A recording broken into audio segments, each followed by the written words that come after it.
আসসালামু আলাইকুম প্রিয় দর্শক, আজ শেয়ার করব টক ঝাল মিষ্টি আচার। তবে আমরা এসব দিয়ে নয়, তৈরি করব এক নতুন ধরনের টক ফল দিয়ে, যেটা দেখতে অসাধারণ আর খেতেও কিন্তু দারুণ লাগে। আর এই আচারটি আপনারা খুবই সহজে বানাতে পারবেন, আর এটা ভাতের সাথে বা রুটির সাথে বা পরোটার সাথেও খেতে পারবেন, বা এমনি খেয়েও আপনারা এনজয় করতে পারবেন। আজকের রেসিপি যদি ভালো লাগে অবশ্যই লাইক, শেয়ার, কমেন্ট করবেন, তার সাথে সাবস্ক্রাইব করে পাশে থাকবেন। তার সাথে মজার রেসিপি যদি পেতে চান তো উপরে আই বাটন আর এন্ড স্ক্রিন চেক করে দেখে নিতে পারেন। বিসমিল্লাহির রহমানির রহিম। আমি এখন চলে যাচ্ছি বাড়ির বাইরে থেকে গাছটিকে আপনাদের একটু দেখাচ্ছি। এবার একটি ছেলেকে আমি তুললাম। ওরা এই ফলটি খেতে খুবই ভালোবাসে, তো বলতেই উঠে গেল। পাঁচিলে উঠে টপ টপ করে সব পেড়ে দিচ্ছে, কাছেই হয়ে আছে। আমি একটা ডাল হাত বাইরে ভিতর থেকে ভেঙে নিলাম, আর বাইরে থেকে ওই ছেলেটি একটা বড় ডাল ভেঙে ফেলেছে।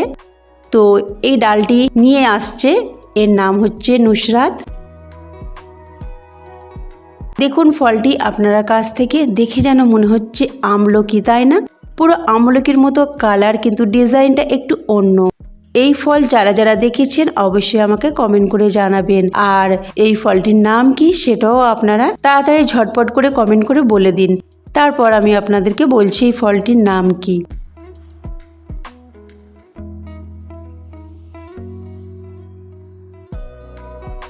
এবার আমি এই ফলটিকে ভালো করে ধুয়ে পরিষ্কার করে নিয়ে তারপরে একটা পাত্রে বসিয়ে দিলাম। তাতে পানি দিলাম,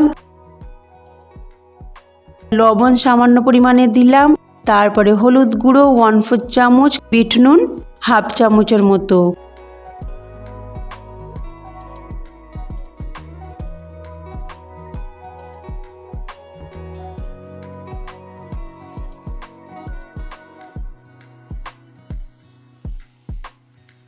এটাকে প্রায় 10 মিনিট সিদ্ধ করে নিলাম। ভালো মতো সিদ্ধ হয়ে গেছে। এবার মিশিয়ে দেব চিনি।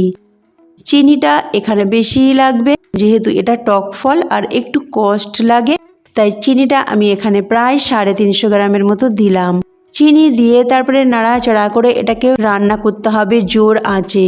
চিনিটা দেবার পর প্রায় 5 মিনিটের মতো রান্নাটা করতে সময় লাগবে।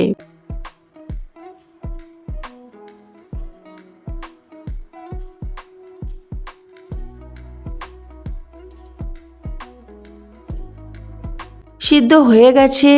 এবার একটা পাত্র বসিয়ে দিলাম গ্যাসে, তাতে 2 চামচ সর্ষের তেল দিলাম। তেলটা গরম হতেই গ্যাসের ফ্লেমটা বন্ধ করে দেবেন। তারপরে 5 ফোড়ন দিয়ে দিলাম 1/2 চামচ, আর দিয়ে দেব চিলি ফ্লেক্স।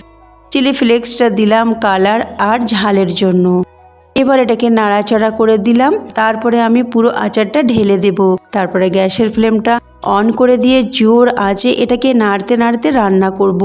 তবে ফোড়ন দেবার পর বেশিক্ষণ রান্নাটা করব না, প্রায় এই 1 থেকে 2 মিনিট রান্না করব। তারপরে এটাকে ঠান্ডা হতে দেব। ঠান্ডা হয়ে গেলে এটাকে আমি একটা বাটিতে নিয়ে নেব। এই ফলটির নাম হচ্ছে নর ফল। এখানে আমরা নর বলে জানি, তবে আপনাদের ওখানে কি নাম বলা হয় তো অবশ্যই আমাকে কমেন্ট করে জানাবেন। তো আমার আচার একদম রেডি। আমি একটা বাটিতে নিয়ে নিচ্ছি আর পরিবেশন করে নেব।